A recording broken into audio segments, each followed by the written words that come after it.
मसीह खुदावंद में प्यारे भाइयों बहनों, आज की तिलावतें हमें दावत देती हैं कि हम दौलत के साथ अपने जुड़े हुए रिश्ते का ताल्लुक़ का जायज़ा लें कि ये किस किस्म का ताल्लुक़ है जो दौलत के साथ जुड़ा हुआ है। क्योंकि आज की पाक अंजील हमें ख़बरदार करती है, हमें आगाह करती है कि हम दो मालिकों की खिदमत नहीं कर सकते। आज की जो पाक अंजील है ये मुकद्दस लूका की अंजील में से ली गई है और लिखा है, कोई गुलाम दो मालिकों की गुलामी नहीं कर सकता, इसलिए कि एक से कीना रखेगा और दूसरे से मोहब्बत, या एक से मिला रहेगा और दूसरे को नाचीज़ जानेगा। तुम खुदा और दौलत दोनों की गुलामी नहीं कर सकते। खुदा और दौलत की गुलामी दोनों की नहीं कर सकते। लिहाजा आज हम इस बात को समझने की कोशिश करेंगे कि दौलत के साथ हमारा ताल्लुक़ किस किस्म का है। क्या हमारे दिलों में ज़्यादा शदीद और गहरी ख्वाहिश दौलत के लिए है या कि खुदा के लिए है जो हमारा खालिक और मालिक है।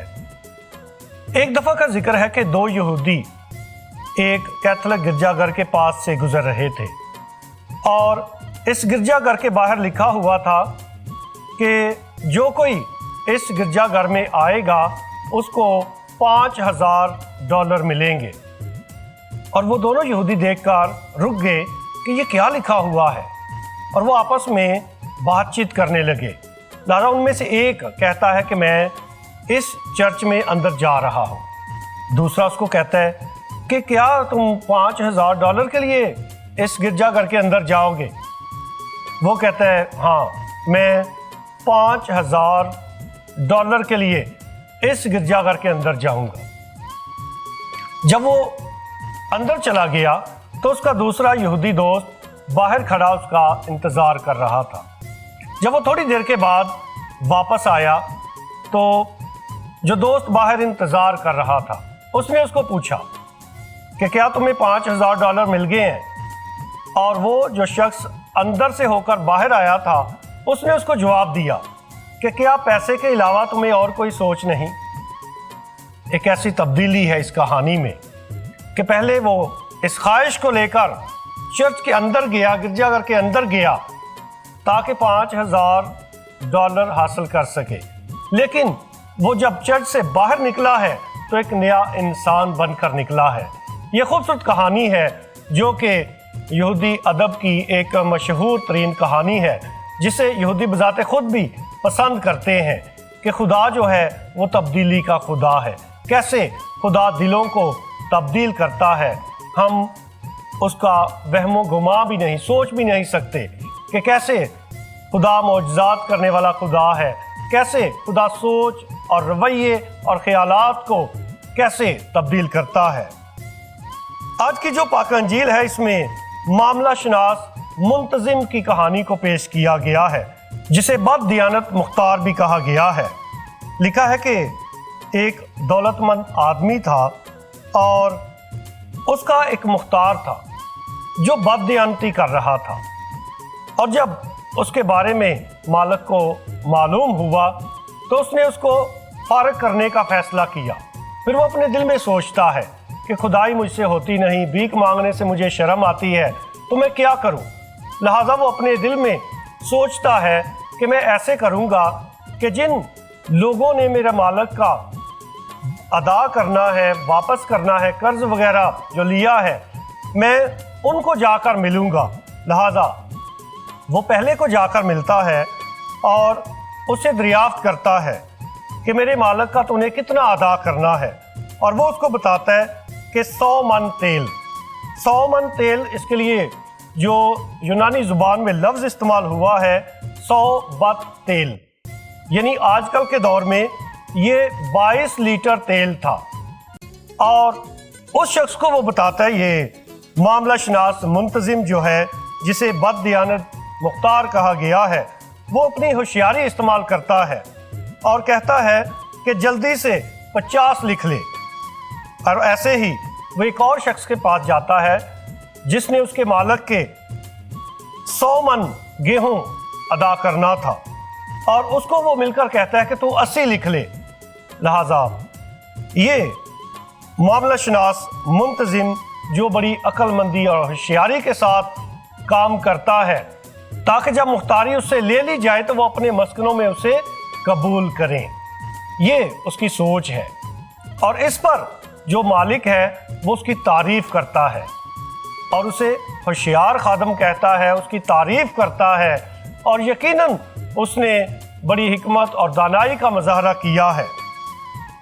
آج کی جو پاک انجیل ہے اس کے آخر پہ یہ بھی لکھا ہے کہ اس جہان کے فرزند یعنی اس دنیا کے لوگ جو خدا کی پیروی اور فرما برداری نہیں کرتے ان کے لیے لفظ اس جہان کے فرزند استعمال ہوا ہے، کیونکہ وہ اس دنیا کے لوگ ہیں، اور اس دنیا کے لوگ انہیں اس لیے کہا گیا ہے کیونکہ وہ خدا کی پیروی نہیں کرتے اور خدا کی فرما برداری نہیں کرتے بلکہ اس کی مرضی کے مخالف چلتے ہیں۔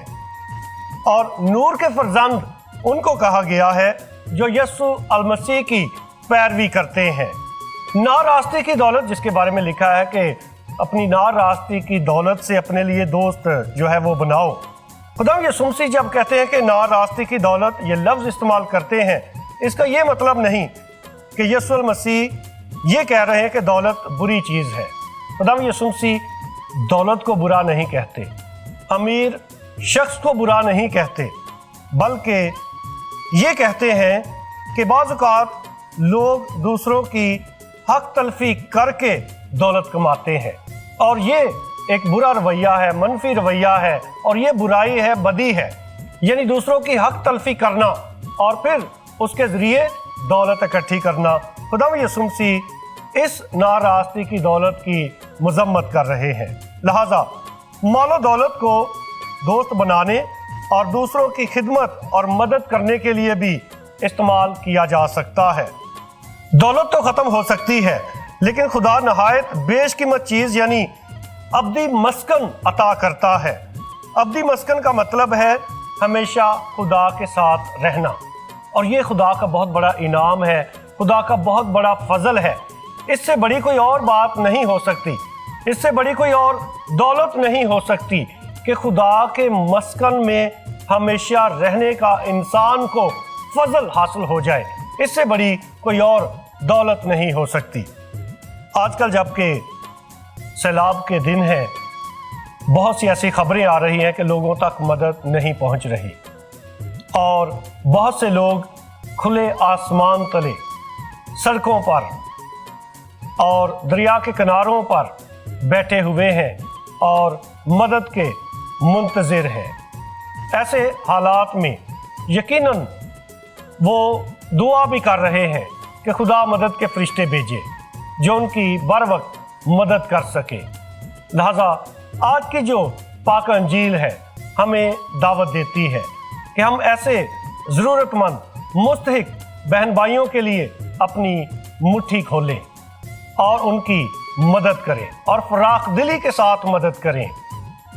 اصل دولت وہ نہیں جو آپ اکٹھی کرتے ہیں، اصل دولت وہ ہے جو آپ دوسروں میں تقسیم کرتے ہیں۔ اور غریب جو ہیں وہ آنے والی دنیا کو حاصل کرنے کے لیے امیروں کی مدد کرتے ہیں، اور یقیناً جو امیر ہیں وہ اس دنیا میں غریبوں کی مدد کر سکتے ہیں۔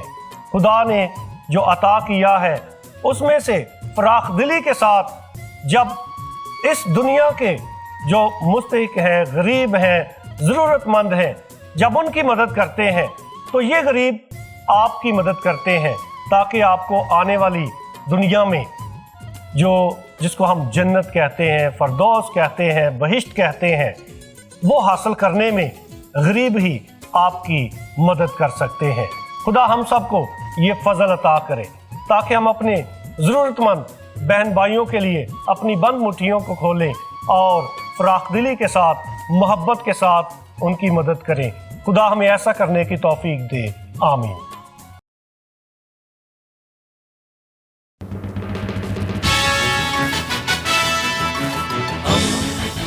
دوستی کا پیمبر ریڈیو ویریتاس ایشیا